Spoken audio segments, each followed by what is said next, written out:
mga alagad kay Jesus at nangagsabi, bakit baga hindi namin napalabas yaon? At sinabi niya sa kanila, dahil sa kakauntian ng inyong pananampalataya. Ayon. Yung palang kailangan, yung magpapalabas nun, yung talagang ganap ang pananampalataya. Hindi basta napapalabas yon, malibang yung nagpapalabas, ganap na sumasampalataya.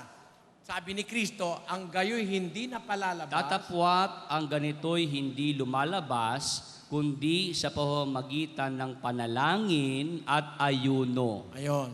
Pag-aayuno at pananalangin ang kailangan para mapalabas po yon. Kung talagang masamang espiritu po yon. Salamat po. Sige po, salamat po.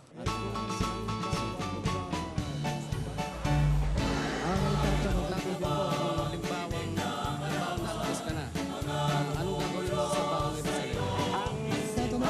Brother Ernie, tatanong ko lang po.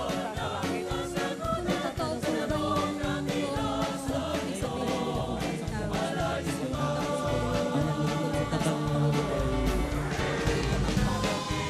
Mag-isip po kayo ng lahat ng tanong na may kinalaman sa kaligtasan, papasahin ko sa inyo ang sagot sa Biblia. Kung gusto mo ng kumpletong sagot, itanong mo. May sagot ang Biblia.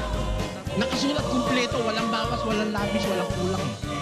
Kaya ang sabi ng mga apostol, matuto kayo sa amin, huwag hihigit sa bagay na nasusulat.